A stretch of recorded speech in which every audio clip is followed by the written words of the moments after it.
Tell me a little bit about what you guys do here at the Academy. We train armed professional and responsible citizens in the safe use of firearms. We train folks how to survive deadly force encounters.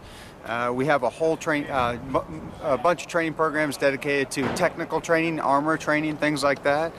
You can come here and do anything from basic handgun or basic rifle or basic shotgun up to running through that live fire shoot house with a whole SWAT team and everything in between. Pretty comprehensive.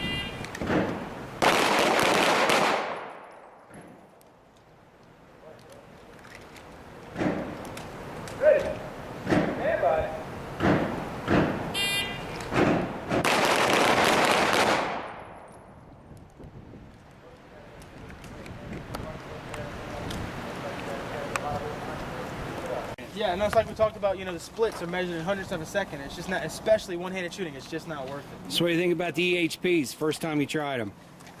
Looking good so far. Excellent. How's the comfort? Very comfortable. And what did you used to wear? Peltors. Likewise, much better than the Peltors. Very comfortable. Way more than the Peltors. Functionally, I don't see a big difference, but comfort-wise, huge. A little lighter? A lot lighter. A lot less bulky. And one of the other good things about EHP, we're made in the USA. My favorite country. We can keep it that way. Yeah. If my elbow's bent, I'm getting What do you think about the EHPs? I think they're really great. so I can't get it.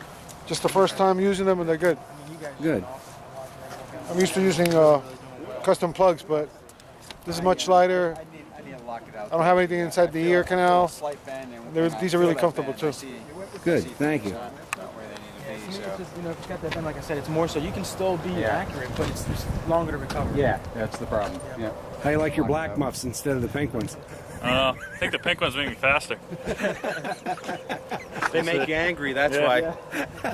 You make you want it more. Yeah. How'd you like the EHPs? Lightweight. I like them, and they're comfortable on the head. They fit well. Did you get a chance to play with the AFTs, the I adjustable did. frequency I tuning? did. And I like that ability as well. Okay, Nice setup. good.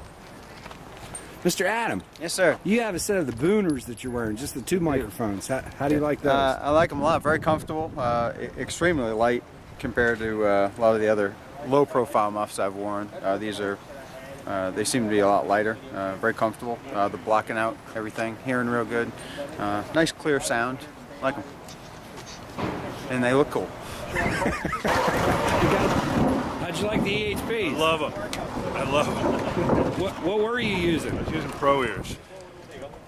Pro Ears are bulky, they're big, and they don't have nearly the clarity that these have.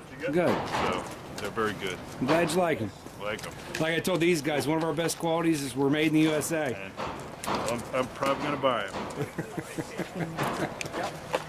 Mr. Max, how do you like your EHPs, buddy? I've had better, Danny. No, I'm just joking. You sound like Jim Carrey. All right. I've had better. No, this is for me. It's just the comfort and the quality that I'm always looking for. I mean, protecting my hearing is number one. I'm still a relatively young guy, and I want to be able to hear my kids kicking and screaming for a long time. And for me, like I said, it's all about comfort and quality, and the fact that it's made right here in the USA. That's what it's all about. So, Good, buddy. you bet.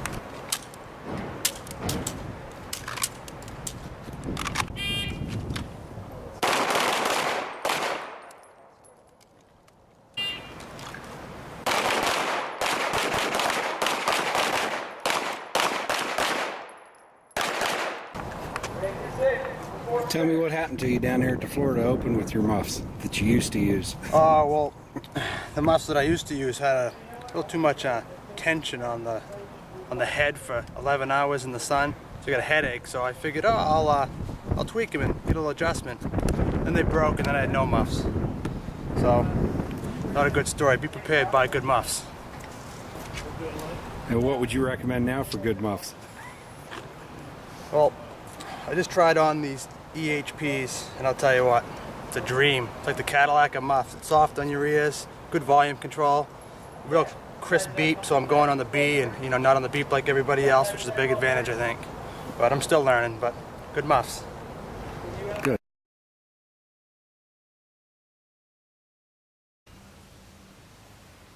Okay, going hot.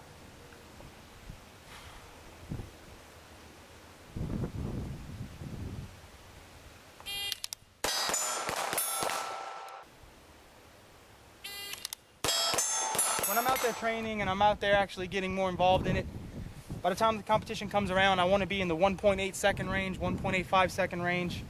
But if you're hanging out in that 2 second range, you're doing okay. So we'll keep playing around, keep getting a little bit more film here, a little more shooting. If they're going to let me shoot, I'm not going to turn them down.